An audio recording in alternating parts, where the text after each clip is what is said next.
Hindi po kami hihingi ng anumang bagay, walang offering, hindi. Walang kasama natin na nagbibigay ng sobre upang lagyan ninyo ng pera. Ito po ay, ano lang, pure word of God na ibabahagi na ng malingkod ng Diyos from Manila. But before that, ibibigay ko sa aking kasama, we will render a song for you and for God. So, pakinggan natin mga kapatid ang mensahe.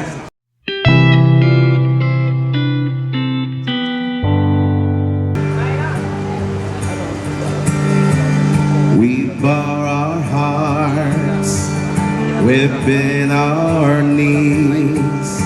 Oh Spirit, come make us humble.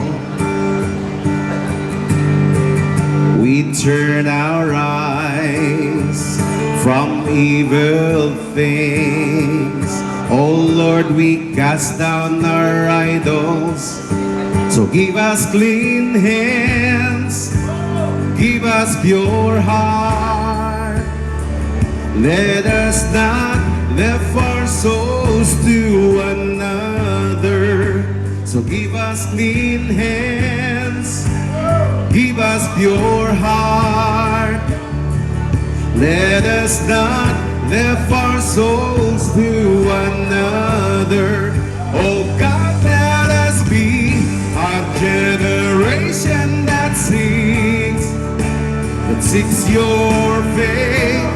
Oh God of Jacob, oh God, let us be a generation that seeks your face. Oh God of Jacob.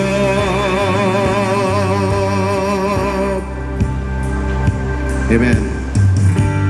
We bow our hearts, we bend our knees. Oh Spirit, come make us humble. Hey, hey. We turn our eyes from evil things. Oh Lord, we cast down our idols. So give us clean hands, give us pure hearts. Let us not lift our souls to another. So give us clean hands, give us pure hearts. Let us not lift our souls to another. Oh God, let us be a generation that seeks your face. Oh God of Jacob, oh God, let us be a generation that seeks your face. Oh God of Jacob, give us clean hands, give us pure heart. Let us not lift our souls to another.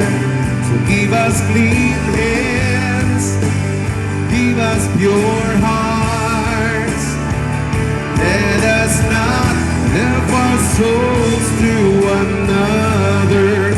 Oh God, let us be a generation that seeks your face. Oh God of Jacob, oh God, let us be a generation that seeks your face. Oh God of Jacob. Magandang umaga po sa bawat isa at sa mga narito sa Baybay Leyte. Ako po ay galing pa po kami sa Maynila. Bago po ko umawit sa umaga ito, ako po yung isang kabataan, 1980 to 84, ay lulong po ako sa drugs.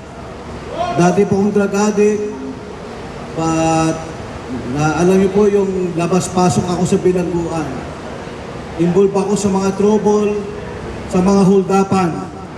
kasi wala pa ako sa Panginoon. Hallelujah. Salamat po sa Diyos nung mapakinggan ko ang kanyang salita. Sa inyong harapan na dati pong marumi o masamang tao ay binago ng Panginoon. Hallelujah. Narito ko sa inyong harapan, hallelujah, masaya ang aking buhay dahil ang Panginoon ang nagbigay ng direksyon sa aking buhay. Kaya ang awiting ito ay inaalay ko sa Diyos at pangalawa ko sa inyo. Pasensya na po na hindi ako makapagsalita ng Bisaya. Salamat po sa Panginoon. Ito pong kantang ito ay kagaya ng buhay ko dating tambay.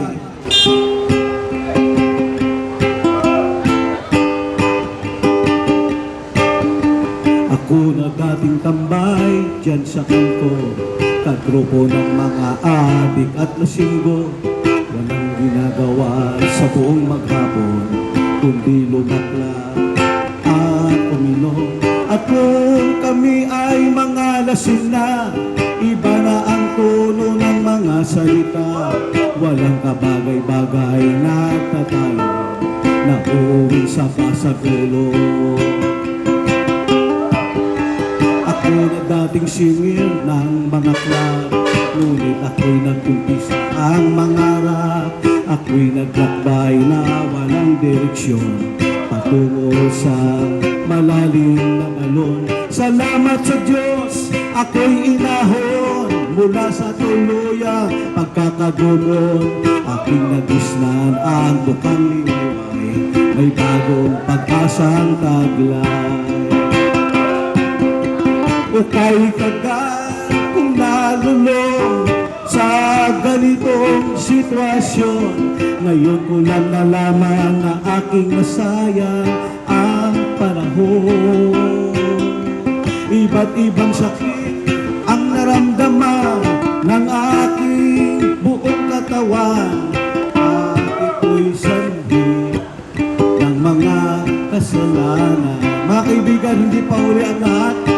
Para tayo ay mabago, maligtas, habang may buhay, alalahanin natin ang Panginoon. Hallelujah!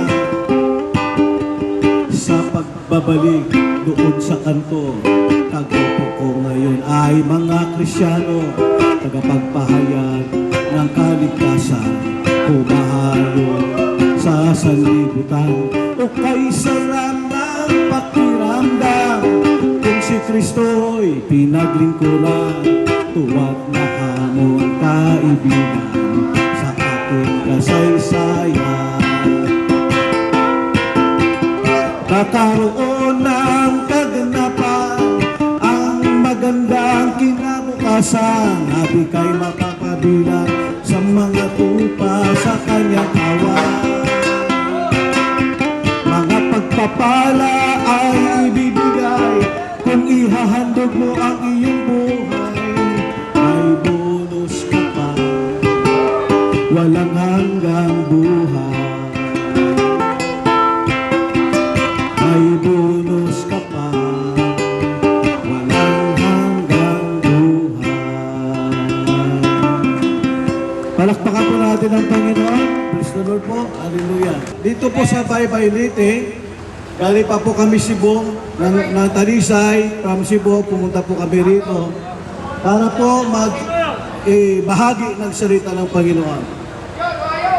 Hindi po binago ang aming buhay ng reliyon. Marami na po reliyon sa ating bansa. Pero ang nakakalungkot, maraming mga nakabilanggo na may reliyon.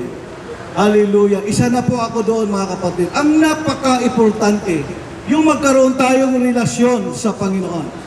Kasi kapag ang isang tao ay nagkaroon ng relasyon sa Panginoon, gaano ka man kasama, hallelujah, ang buhay mo ay babaguhin ng Panginoon. Amen? Hallelujah. Kaya yung aming buhay sa Maynila, ang alias at ang tawag sa akin ay black hat or pusang itim. Alam niyo po ang buhay ng mga nakabilanggo, hallelujah, ibang klase, mga kapatid. Nawalan ako ng pag-asa. Hindi po, hallelujah, mga kapatid, nagkaroon ng masayang buhay. Nagkaroon lamang ako ng pag-asa. Naging masaya lamang ang buhay ko nang makilala ko si Jesus bilang Panginoon at tagapagligtas. Bakit? Kasi lumapit ako sa Kanya. Sinampalatayanan ko ang Kanyang salita. Kaya ang sabi ng banal na kasulatan, for God so loved the world that He gave His only begotten Son, that whosoever believe in Him shall not perish, but have everlasting life. Lahat po tayo may taning ang buhay sa mundo. May sakit ka man o wala, anytime, pwede po tayong mamatay. Hallelujah. Dahil dito sa lupa, temporary lamang tayo. At ang pinakamahalaga mga kapatid sa umagang ito, na kapag ikaw ay namatay, mayroon kang kasiguruhan na mayroon kang patutunguhan. At yan po ang lugar na inaalok sa atin ng Diyos sa pamagitan ni Kristo na ating tagapagligtas, na ating Panginoon, na namatay sa krus para sa ating kaligtasan. Hallelujah! Kasi kung hindi totoo ang langit, mga kapatid, hindi ako magsasalita sa inyo at hindi ko tatanggapin si Jesus bilang tagapagligtas. Kung lahat ng tao ay mamatay pupunta sa langit, hindi ngayon, kayong mga magnanakaw kagaya ng buhay ko ngayon, kayong mga holdapper kagaya ng buhay ko ngayon, ako po ay membro ng Akyat Bahay Gang. Ganun kasama ang buhay ko. Pero minahal ng Diyos, hallelujah, at binago ang aking buhay. Kawawa ka, kaibigan, pag hindi ka lumapit sa Panginoon at tanggapin siya bilang ito kapagligtas. Kung paano kami binago ng Panginoon, babaguhin din ang buhay mo. Hallelujah. Amen! Palakpakan natin ang Panginoon. Hallelujah. Dating lasinggiro, hallelujah mga kapatid. Alam po, ako lang po yun, wala pa akong pinapatamaan.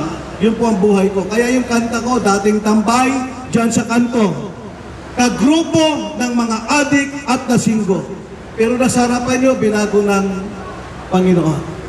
Hallelujah. Walang imposible sa Diyos. Kahabag-habag ang kalagayan ng ating buhay, ng ating bansa. Siksikan na po ang bilangguan, mapamaynila, maparbubinsya, sa amang lugar. Hallelujah. Hindi kaya baguhin ang buhay ng tao sa pamagitan ng pagkabilanggo o anumang klaseng pagdidisiplina ng mga barangay at kapulisan sa ating kapanahonan ngayon. Pero kapag ang masamang tao ay nakakilala sa Panginoon, gano'n siya kasama, babaguhin ang kanyang buhay. At isa po ko dyan sa inyong harapan. Yung aking braso, alos, nakita yung labas ang buto, left and right. Yung aking tama, yung aking katawan, dahil po sa trouble. Hallelujah. Dahil sa away, mga kapatid. Pero salamat sa Diyos. Ngayon po, masaya at mapayapa ang aking buhay. Salamat kay Jesus. Hallelujah, bilang aking Ginoo. Yan, Bisaya at tagapagligtas. Amen? Hallelujah. Masaya ang buhay ko ngayon. May isang asawa, may 4 na anak. Hallelujah. Masayang naglilingkod sa Panginoon. Kung paano kami, hallelujah, naging masaya ang aming buhay, ganun din kayo, pasasahin ng Diyos ang iyong buhay.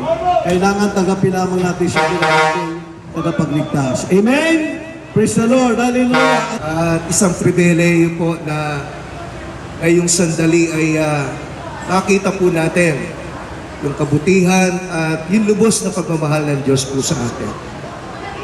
At naniniwala ako na hindi tayo dapat na tumingin lamang kung ano yung kalagayan natin sa buhay.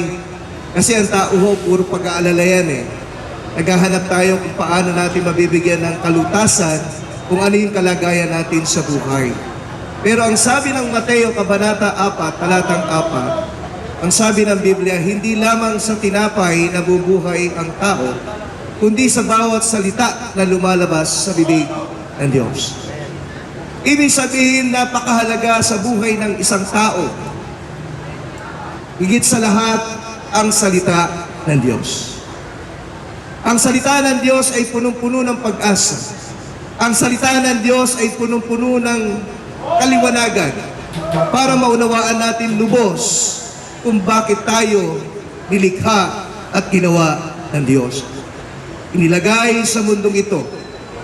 Marami sa atin nagiging abala, nawawala na tayo ng panahon, nawawala na tayo ng pagpapahalaga sa mga bagay-bagay na dapat ibinibigay natin sa Diyos. Dahil sa ating mga kaabalahan na yan, ito po yung nagiging hadlang kung saan napapalayo tayo doon sa ating kaligtasan. At yun ang nais ng Diyos ngayong umaga sa ating kalagitnaan. In Hebrews 9 verse 27, minsan lang itinakda ng Diyos ang kamatayan at pagkatapos nito ay paghuhukom. Ano ang ating magiging katiyakan doon sa paghuhukom na yun? kung wala at hindi tama yung ginagawa natin sa mundong ito. Kaya nga ang sabi ng Romans chapter 12 verse 2, huwag kayong magsiayon sa takbo ng mundo, kundi mag-iba kayo sa pamamagitan ng inyong pag-iisip upang maunawaan natin kung ano yung mabuti, kalugod-lugod at karapatang pagsamba sa Diyos. Napakaganda ng kalooban ng Diyos sa buhay po natin. Kaya nga napakabuti ng kalooban ng Diyos. Bakit hindi natin maranasan yung kabutihan ng Diyos na yan? Dahil nga sa isang ginagawa natin na inilalayo natin ang sarili natin sa Diyos sa pamamagitan ng kaabalahan sa paggawa sa mundong ito. Sa totoo lang po, ang nais ng Diyos ay bigyan tayo ng napakagandang pag-asa, pagbabago na hinahanap ng lahat. Naghahanap tayo ng pagbabago sa pamamagitan ng sarili nating kakayanan. Pero hindi natin alam na kung wala ang Diyos, wala ho tayong magagawa. Kung saan ang sabi nga ng Biblia sa Mateo Kabanata 11, talatang 28, lumapit kayong napapagal at nabibigatan luba at kayo'y aking bibigyan ng kapahingahan. Nararanasan natin ang kabigatan sa buhay. Nararanasan natin ang kagulumihanan na dulot ng mundong ito. Bakit hindi natin baguhin ang ating pag-iisip? Kaya nga sabi ni Apostol Pablo sa Romans 12 verse 2, sa Romans 12 verse 2, huwag kayong magsiayon sa mundong ito. Ibig sabihin, kapag tayo po ay patuloy na nawawala ng panahon, oras, at atensyon sa Diyos, hindi natin mararanasan talaga yung napakagandang kalooban ng Diyos.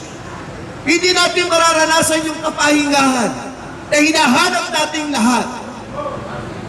Hindi natin mararanasan yung tunay na hinahanap natin na siyang pagbumulan ng mga bagay na ito. Kaya nga ang buhay ko po noon, nang wala ako sa Panginoon, tunay na hindi naging mabuti, hindi naging maganda. Bagamat na doon yung biyaya ng Diyos, pero higit nating mararanasan yung tunay na hinahanap nating kaginhawaan, kapayapaan, at tunay na kagalakan, walang iba kundi sa ating Diyos. Kung kaya nasain natin na ang bawat buhay po natin ay magkaroon ng pagnanasa na hanapin ang Diyos sa buhay natin. Ito na yung pagkakataon para lumapit tayo sa Panginoon. Magpakumbaba sa Kanyang harapan.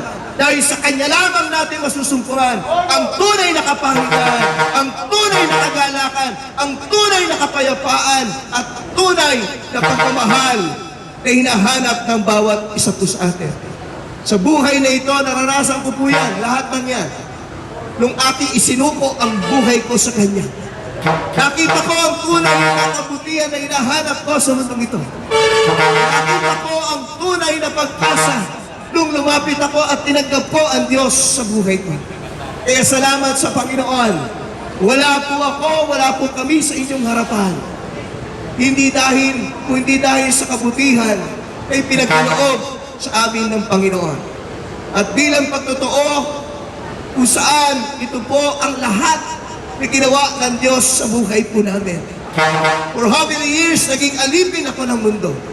But thank God, merong Diyos na napakabuti at Diyos na punong-puno ng pagmamahal. Hindi tinignan kung gaano kalaki ang kasalanan natin, kundi ang tinignan ng Diyos, yung pagpapakumbaba, yung paglapit ko sa Kanya, at tinanggap ako ng Panginoon. Kaya purihin ang Diyos, salamat sa kabutihan. Kung nais natin makita ang kalooban ng Diyos, ito na yung pagkakataon. Bigyan mo ng panahon ang Diyos sa buhay mo. Bigyan mo ng atensyon ang Diyos sa buhay mo. Magpakumbaba tayo, lumapit tayo sa Panginoon upang makita natin yung hinahanap natin na hindi natin masusunod tunay dito sa mundong ito, kundi sa Diyos lamang. Hallelujah. Ngayong umaga, hallelujah, naghahanap po ba tayo ng ligaya? Naghahanap po ba tayo ng ng kapayapaan sa buhay natin. Hallelujah. Ang sagot lamang po mga kapatid ay nasa ating Panginoong Hesus-Kristo po lamang. Kaya yung mensahe ng awiting ito ay awit po ng isang nakabilanggo. Kasi kaya mahilig po kumanta about bilanggo kasi dati ganyan po ang buhay ko, isang nakabilanggo.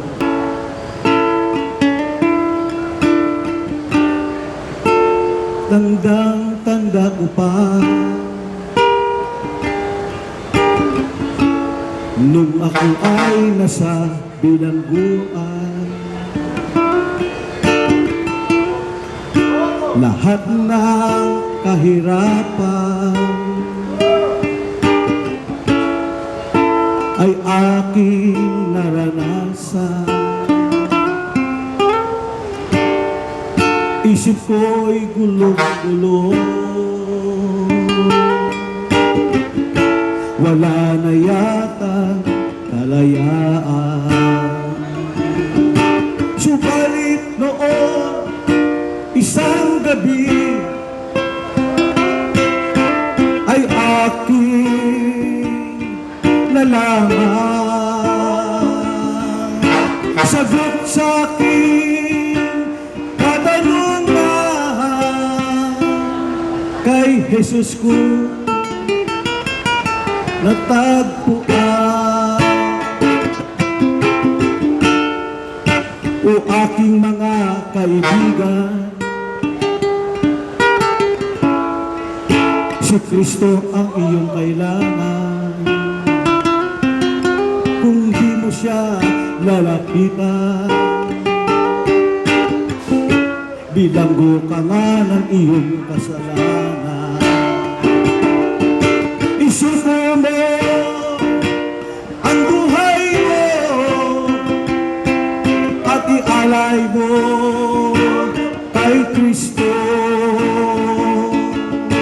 Isuko mo ang buhay mo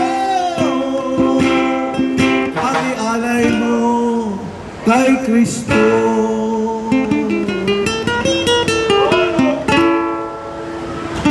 O aking mga kaibigan,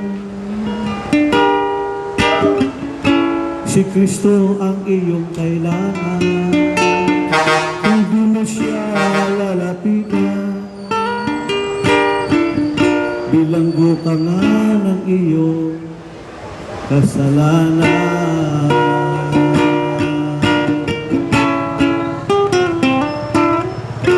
Palakpakan po natin ang Panginoon. Praise the Lord. Hallelujah.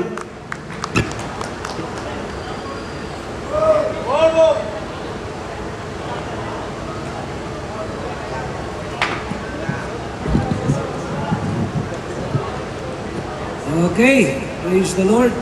At iyong awit ay tumutukoy ng pagsulindir ba sa atong kinabuhi diya sa Ginoo. Kaya naaman pa sa pagkaalipin sa ating mga kasalanan. So dito po sa unang Juan Kapitulo 5, versikulos 11 hanggang sa 15, sabi dito sa Bisaya, "Og kinimao ang pagkamatuod nga ang Dios mihatag kanato sa kinabuhi nga walay katapusan.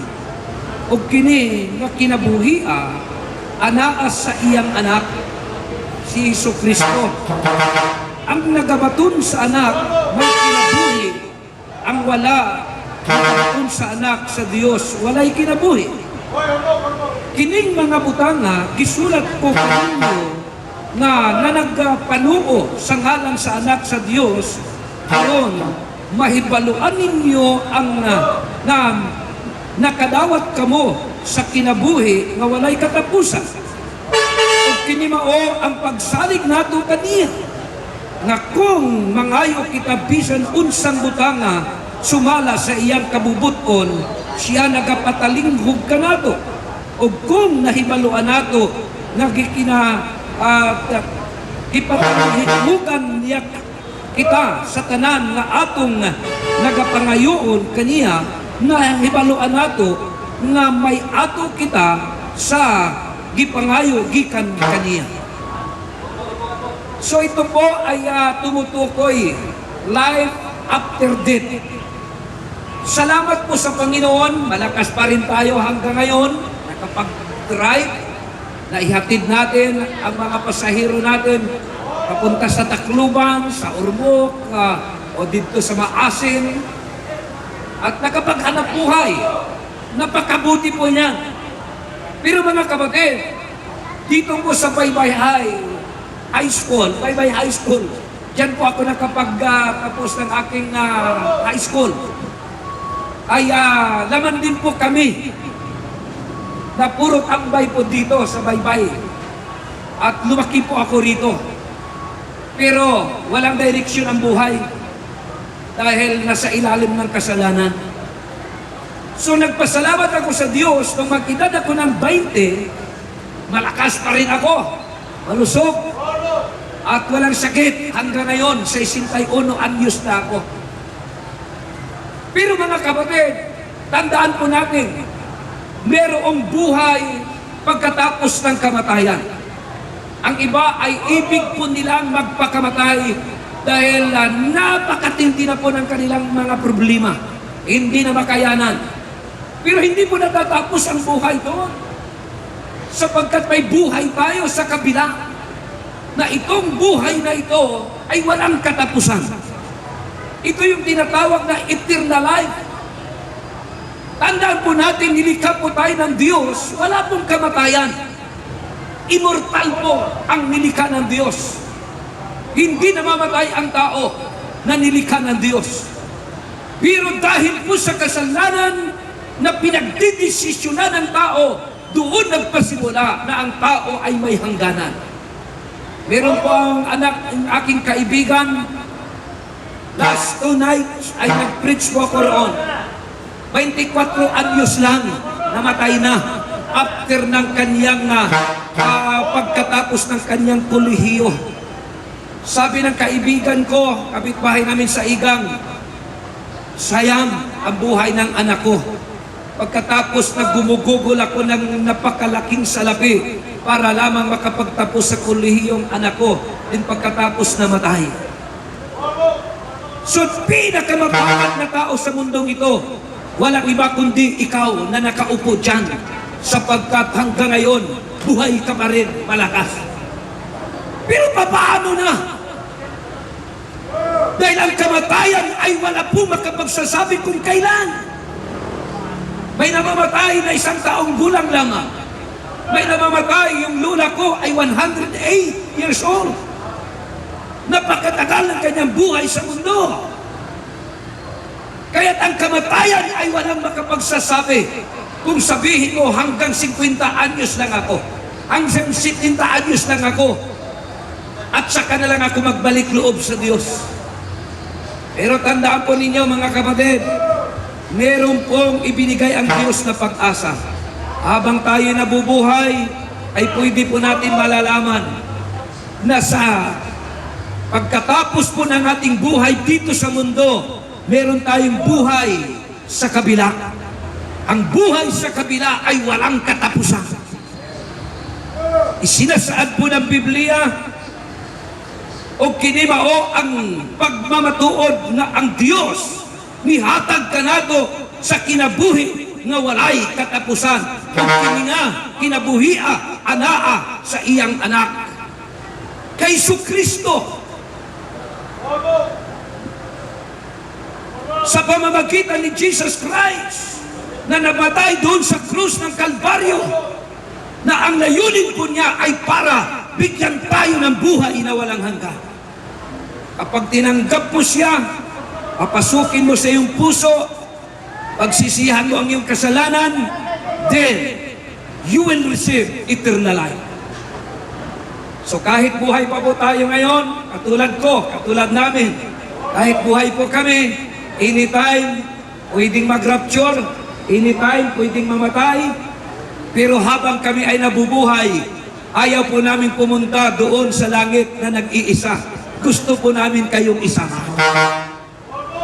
Kaya't habang kayo nabubuhay at meron pang pagkakataon na mabuhay, na ang buhay ay buhay na ikinabubuhay sa langit. Dahil walang po makasalanan pumunta sa langit. Na sinungaling, mga mandaraya. Kaya't ang sabi po ni Pablo ay samantalahin ninyo ang pagkakataon.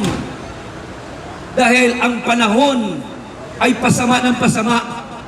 So sa nangyayari po sa ating Senado ngayon, ay mas sobra pa noong nakaraan kay Napoles. Kay Napoles ay milyon-milyon ang nawawala ng pera sa kaban ng ating pong bansa. Ngayon ay bilyon. Sa isang tao lang, sa isang senador ay 600 milyon. Bakit po? Kasi yan po ay palatandaan na ang ating panahon ay pasama ng pasama. Walang sino lang makapagbabago dyan. Walang sino lang makakapigil dyan, kundi ang Diyos naman. Si Jesus. Si Jesus, kapatid. Katulad ko po, laman po ako ng kasamaan. Adik sa drugs, adik sa marijuana, adik sa babae, adik sa bakla, adik sa pagnanakaw. Pero salamat sa Panginoon dahil dumating po si Jesus sa aking buhay.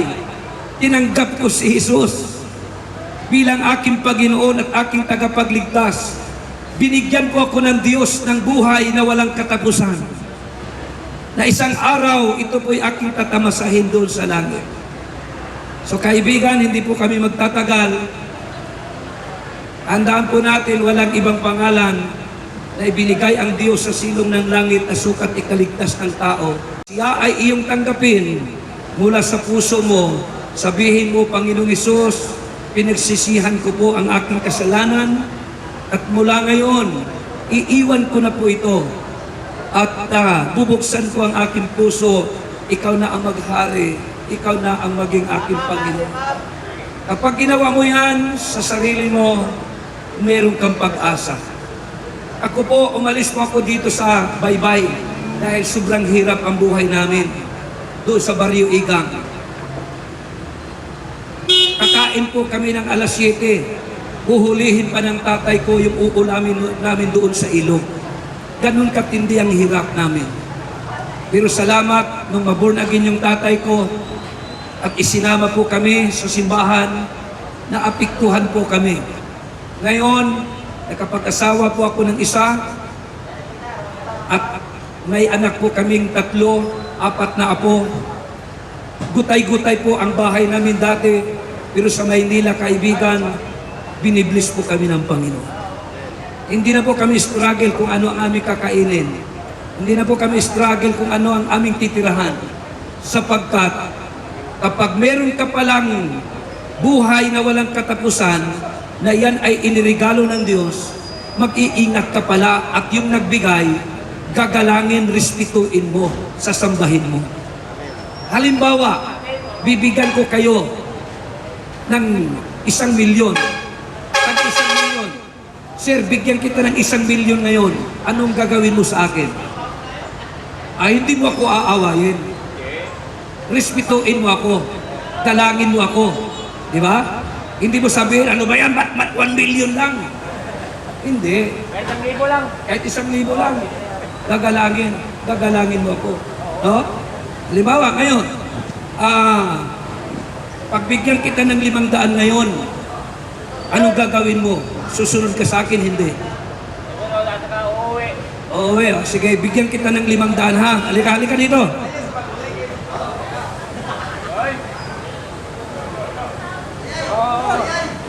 Bigyan kita ng 500. Halika dito, lapit ka dito. Lapit ka dito, halika. Bigyan kita ng 500. Tanggapin mo. Sundin mo yung aking sasabihin. Sige ha, ipikit mo mata mo. Sige, iyon na yan. Ipikit mo mata mo. Sige, sabihin mo, Panginoong Hesus, Panginoon Hesus, maraming salamat. Namatay ka doon sa krus ng Kalbaryo sa Calvario, upang patawarin ang aking kasalanan. Panginoong Hesus, Panginoon Hesus, pinagsisihan ko po pinagsisihan ko po lahat ng nagawa kong kasalanan mula nang ako'y bata mula nung ako'y bata hanggang ngayon at sa kasalukuyan. Bubuksan ko po ang aking puso. Bubuksan ko po ang aking Tinatanggap kita bilang aking Panginoon, aking tagapagligtas. Mula ngayon, maglilingkod ako sa iyo habang ako'y nabubuhay. Salamat sa kaligtasan at sa buhay na walang hanggan. Amen. Amen. Salamat din sa iyo. So ngayon, anong gagawin mo ngayon tuwing magkikita tayo? Anong gagawin mo sa akin? Magpasalamat ka, siyempre. Oo. Tapos, pag magkita tayo uli, ay ako naman ang pamimirindahin mo. Opo, opo. Ako mo yan sa akin. So, napakasimple, kapatid, sa kaligtasan. Napakasimple. Binibigyan tayo ng buhay na walang katapusan ng Diyos. Yan ang ating puhunan habang tayo'y nabubuhay sa mundong ito. Binibliss po ako ng Diyos. Kaya hindi ko po maipagkaila. Rerespetuin ko talaga ang Panginoon. Gagalangin ko siya. Sasambahin ko siya. At magbibigay din ako sa Kanya bilang pasasalamat. So ganyan mga kapatid ang kaligtasan. Kapag tinanggap mo ang kaligtasan, hindi ka maaari na puro na lamang drive at drive. Dapat pagdating ng linggo, bibigay ka kahit isang oras, pumasok ka sa simbahan. Magpasalamat ka sa Panginoon. Hallelujah! Ipikit po ninyo mga mata ninyo. Kulang na po ang pira ko, 500 lang ang extra. Hindi ko kayo mabigyan lahat. Pero itong akin pong panalangin sa inyo, iipikto ito hanggang sa iyong pag-uwi. Sa inyong bahay, hanggang sa pag-uwi mo sa langit. Ipikit mo nga ang mata mo, sabihin mo, Panginoong Hesus, tinatanggap kita bilang aking Panginoon, aking tagapagligtas. Pumasok ka sa aking puso. Panginoong Hesus, isulat ko ang aking pangalan sa aklat ng buhay. Sabihin mo, simula ngayon, maglilingkod ako sa iyo. Salamat sa kapatawaran, salamat sa buhay na walang hanggan, sa pangalan ni Jesus. Amen. Panginoon, dalangin ko po lahat ng mga nandito. Kami po'y nagkatuwaan dahil 1,000 kaluluwa na naligtas, 1,000 anghel nagagalak sa langit. Samahan mo po mga kaibigan namin sa kanilang pagbiyahe, sa kanilang destinasyon. Makauwi siya lang ligtas, malusog, malakas, dala at kaakibat ang kaligtasan at buhay na walang hanggan. Marami pong salamat sa pangalan ni Jesus. Palakpakan natin ang Panginoon. Praise the Lord. Wow! Talagang napakabuti ang Diyos na ginamit sila bilang instrumento mga kapatid. At ang lahat po na nahutan kong Tagalog. Ang tanan nga hidawat sa Ginoo na nasa Bible mga kaigalan ko. You are authenticated na anak ng Diyos. Totoo na anak ng Diyos. Dahil the Word of God says in John chapter 1 verse 12, hit sa tumudawat, kin sa tumutuo, dunay authority, legal, na maging anak ng Diyos. So, kung anak ka na ng Diyos, the Word of God says, pangayo, kay kamo pagatagaan, pagtuktok, kay kamo pag-ablian, pangita, kay kamo magkakaplag. So, God bless you. Huwag karon balik-balik ko na ko pag-ingon, mga kahigalaan ka, ang Ginoo mga panalangin sa atong minahal nga mayor. Ingon man ang vice mayor. Ingon man ang mga sangguniang panglungsod, bless sa Ginoo. Ingon man ang mga police, traffic enforcers para hapsay himya ang atong pagpuyo dinhi sa Baybay City. Ang 92 barangays, mga kapitanis sa 92 barangays, panalanginan sa Ginoo.